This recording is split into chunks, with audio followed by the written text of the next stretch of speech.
Hey, what's going on YouTube? Today I'm going to showcase a dungeon endgame build for the Magicka Templar, also known as Magplar. This build is capable of pulling over 102k on the parse dummy. I will be using mythics and trial gear, so this is not a super beginner friendly build, but rather more for endgame players. This build is a semi-hybrid build, meaning I'll be trying my best to maximize using both resources to manage sustain. Furthermore, for Magicka builds, I'll be building it with light armor, so penetration is not an issue. This is not a super optimized build for trials, but more tailored for dungeon content. It will also include at the minimum one open bar slot to be able to include a utility skill. Anyways, here's the build. Starting off in the character sheet, I have 64 points in a Magicka, and I'm running the Thief Mundus. So for the race for this particular build, I am a High Elf. Other alternatives include Dark Elf, Khajiit, Breton, but to be honest, race is such a small factor that it's not really important. So moving on to potions. For potions, we're just going to be using standard Essence of Spell Power for content. The reason is it gives us access to 3 important buffs for Magicka DPS. These include Major Intellect, Major Sorcery, and Major Prophecy.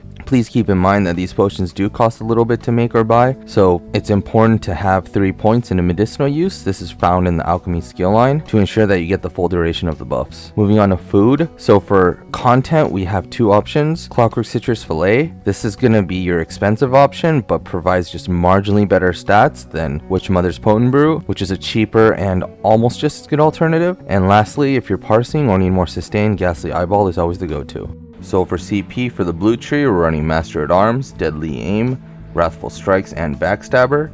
For the red tree, we have Balanced Vitality, Rejuvenation, Siphoning Spells, and Sustained by Suffering. Just a very quick note, if you're in content and can't use Backstabber, swap it out for Fighting Finesse. So for the gear, I'm running 5-piece Deadly with 5-piece Whirl of Depths, 1-piece Harpooners, 1-piece Slime Crawl, and 1-piece Maelstrom Greatsword. So breaking it down, we have a Deadly Dagger with a Flame Damage enchant traded in Nirnhoned. In the offhand, Charged Deadly Dagger with a Poison Damage enchant. On the back bar, we have a Maelstrom Perfected Greatsword infused with a Weapon Damage enchant. For the head, we have 1-piece Medium Slime Crawl, Divines with Max Mag enchant. For the chest, shoulders, waist, hands, and feet, we have 5 pieces of Whirl of Depth, all traded in Divines with Max Mag enchants. Except for the chest, I do have a Tri-Stat Glyph on it. For the legs, we have Harpooner's Waiting Kilt in Divines with another Tri-Stat Glyph. And lastly, for the jewelry, we have 3 pieces of Deadly Jewelry, all infused with Spell Damage Glyphs. So just a quick note, you don't have to run Tri-Stat Glyphs. I just did it because I like having that extra stam, because sometimes you just don't have enough stam. And one more thing, I sometimes like running Parse Food over regular Witch Mother in content. So with having 2 Tri-Stat Glyphs just gives me just a little bit extra health. 3 would probably be a little bit better, but 2 is what I had for the build. So for skills, we're going to be running Purifying Light, Puncturing Sweeps, Barbed Trap, Radiant Oppression, Flex Spot, Dawnbreaker, and on the back bar, Stampede, Carve, Blazing Spear, Ritual Retribution, Solar Barrage, and Shooting Star. For the rotation, we're going to be running a dynamic rotation, meaning we're going to try to keep up all of our dots as best as possible. And then within the time we have before having to recast the dots, this is where we use our spammable Puncturing Sweeps. So the priority of which dots to keep up would be Carve,